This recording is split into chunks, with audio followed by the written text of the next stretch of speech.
Precious samples collected from an asteroid are to be moved to a specialist laboratory in Texas in the next few hours. The material, taken from what's been described as the most dangerous rock early solar system.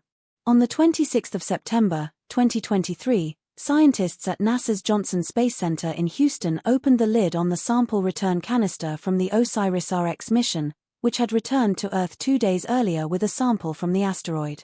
As the lid was lifted, scientists gasped at what they saw: a layer of black dust and debris on the avionics deck of the canister. Also, the sample weighed 100 grams more than what was collected at Bennu. This was unexpected, as the sample was safely stored in a sealed container all along the way. So, how did this happen in the first place? What's the source of the unexpected black dust on the avionics deck of the canister? Finally, and most importantly, what do scientists expect to find in the detailed analysis of the largest asteroid sample that has ever returned to Earth? The OSIRIS-REx mission. When the OSIRIS-REx mission was launched on the 8th of September, 2016, it had 3 key goals. The first was sample collection. The mission aimed to collect pristine samples from the asteroid's surface, providing crucial material for scientists to study and understand the composition of primitive asteroids. The second was asteroid characterization. Astronomers wanted to know the geology of Bennu, and the mission was tasked to map the asteroid's surface, figure out its composition, and determine its potential as a resource for future space exploration. Finally, the third key objective was Earth's impact hazard assessment. As mentioned earlier, Bennu is a potentially hazardous asteroid. On the 25th of September, 2135, Bennu will make a close flyby of Earth. Our planet's gravity will tweak Bennu's path, making it a challenge to calculate its future trajectory. That's because, in addition to gravity, asteroids can be pushed around by non-gravitational forces like the Yarkovsky effect. When sunlight strikes a rotating asteroid, the day side heats up. As the asteroid turns, the night side cools down and releases the heat. This exerts a small thrust on the asteroid, which can change its direction over time. The Yarkovsky effect is challenging to model, but it can make a big difference in determining where asteroids end up. Because we don't know exactly how the Yarkovsky effect will perturb Bennu's orbit, we have limited knowledge of where Bennu will be as it approaches Earth in 2135. Scientists thus have to consider a range of possible trajectories, depending on how strongly the Yarkovsky effect is pushing on Bennu. A few of these trajectories line up with regions of space called gravitational keyholes. If Bennu were to pass through a keyhole, Earth's gravity would bend its path in just the right way to cause an impact on a subsequent orbit late in the 22nd century. The odds of this actually happening are quite low, but scientists want to know as much as possible. The journey to Bennu. The journey to Bennu was a 2-year, 4-month voyage. On the 3rd of December, 2018, OSIRIS-REx arrived at its destination after traveling approximately 1.4 billion miles or 2.2 billion kilometers. It entered orbit around the asteroid, initiating a series of surveys and mapping activities to select the optimal site for sample collection. The most thrilling phase of the OSIRIS-REx mission was the sample collection event, which occurred on the 20th of October, 2020. The spacecraft used its touch-and-go sample acquisition mechanism or TAGSAM, which briefly touched the surface to collect the sample. TAGSAM is a robotic arm attached to the spacecraft's main body that collects a sample from the asteroid and puts it into the Earth return vehicle. Since Bennu is a small asteroid with just half a kilometer diameter, the arm had to collect the sample in almost zero gravity.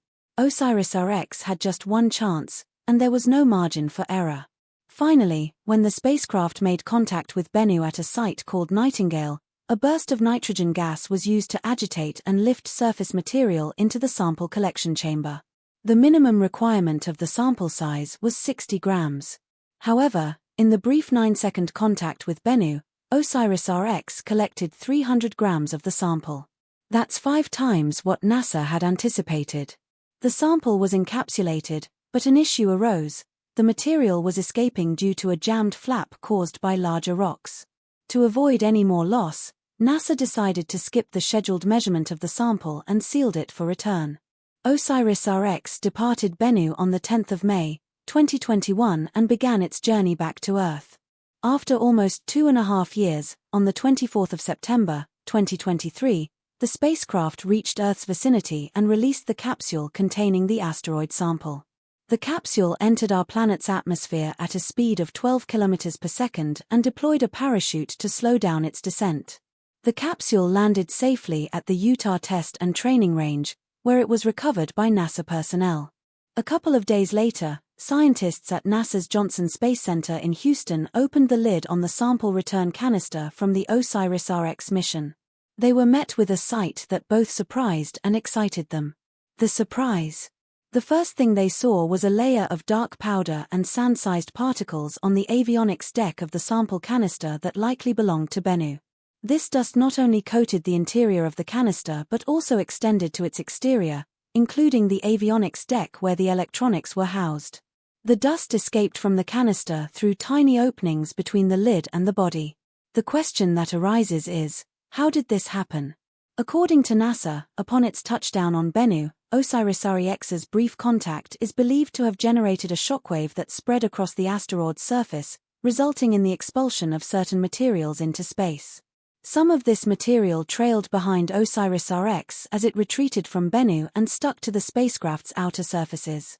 Additionally, a portion of it entered the sample canister through the open flap, mingling with the material gathered by TAGSAM.